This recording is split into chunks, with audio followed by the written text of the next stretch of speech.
Remake படமா ஜனநாயகன் படம். பிரபல படத்துடைய கதை உரிமையை வாங்கியிருக்கிறாங்க டீம். ஸோ எவ்வளோ கோடிக்கு வாங்கியிருக்கிறாங்க, எதனால வாங்கியிருக்கிறாங்க பார்த்துருவோமா?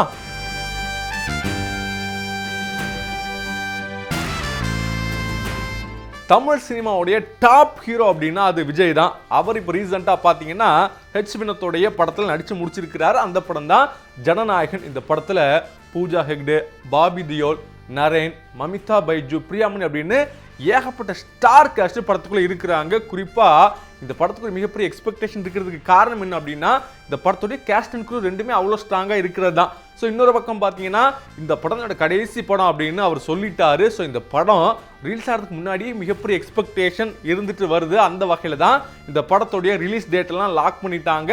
ஜனவரி 9 இந்த படம் உலக அளவில் வெளியாகுது அப்படிங்கிற தகவலாம் வந்துகிட்டு இருக்கு. அப்படிப்பட்ட இந்த சூழலில் தான் படத்தை பற்றியான ஒரு அப்டேட்டும் வெளியாயிருக்கு. அது என்ன அப்டேட்னு பார்த்தீங்கன்னா, தெலுங்குல ஒரு மிகப்பெரிய பிரபலமான படமா வந்த பகவந்த் கேசரி படம் எல்லாருக்குமே தெரியும். பாலகிருஷ்ணா தான் நடிச்சிருந்தாரு.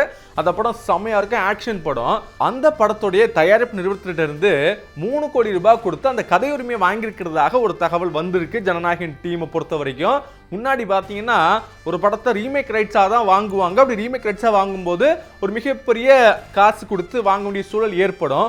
இந்த படம் ரீமேக்கான்னு கேட்டிங்கன்னா இல்லை அப்படிங்கிறது இந்த தகவல் மூலமாகவே நிறைய நமக்கு தெரிய வருது. இன்னொரு பக்கம் எதுக்காக காசு கொடுத்து வாங்கியிருக்கிறாங்கன்னு பார்த்தீங்கன்னா, படத்தில் இருக்கக்கூடிய சில சீன்ஸ் பார்த்தீங்கன்னா அந்த படத்தில் இருக்கக்கூடிய சீன்ஸாக வந்து அமைஞ்சிருக்கு. ஸோ ஒருவேளை படம் ரிலீஸ் ஆனதுக்கு அப்புறமா பாருங்கப்பா காப்பி கேட்டு பாருங்கப்பா அட்லி தான் காப்பி அடிப்பான்னு சொல்லிக்கிட்டு இருந்தோம், ஹெச் வினோத்துமா அப்படின்னு பல பேர் சொல்லிடக்கூடாது இல்லையா? அதன் காரணமாக ஒருவேளை இந்த படம் அப்படியே ரீமேக் பண்ணப்படலைன்னா கூட ஒரு சின்ன சீன்ஸ் வந்தா கூட எந்த நேரத்திலும் அது ராங்கா ரியாக்ட் ஆயிடக்கூடாது, நமக்கு எந்த பிரச்சனையும் கிடையாது, நீங்க கதை உரிமை வாங்கிக்கங்க அப்படின்னு படக்குழு சார்பாக சொல்லப்பட்டதாகவும் அதன் காரணமாக தான் பார்த்தீங்கன்னா இந்த முடிவை டீம் எடுத்துக்கிறதாகவும் சொல்லப்படுது. ஸோ இதன் மூலமா படம் ரீமேக்கு கிடையாது, ஆனால் சில காட்சிகள் கொஞ்சம் இங்கே வருது அப்படிங்கிறது நம்மளால புரிஞ்சுக்க முடியுது. என்னென்ன காட்சிகள் அப்படின்னு நிறைய பேர் அப்போவே சோஷியல் மீடியாவில் போட ஆரம்பிச்சிட்டாங்க. குறிப்பாக குட் டச் பேட் டச் ஒரு சீன் வரும்ப்பா, அந்த சீனெல்லாம் அங்கேயே சூப்பராக இருக்கும், அதை தளபதி நடிச்சாருன்னா வேற மாதிரி இருக்கும் அப்படின்னு பல பேர் இப்போவே அந்த படத்தை பார்த்து சோஷியல் மீடியாவில் கம்பேர் பண்ண ஆரம்பிச்சிட்டாங்க. என்ன நடக்க போகுது, எப்படி வரப்போகுது அப்படிங்கிறத வெயிட் பண்ணி பார்க்கலாம்.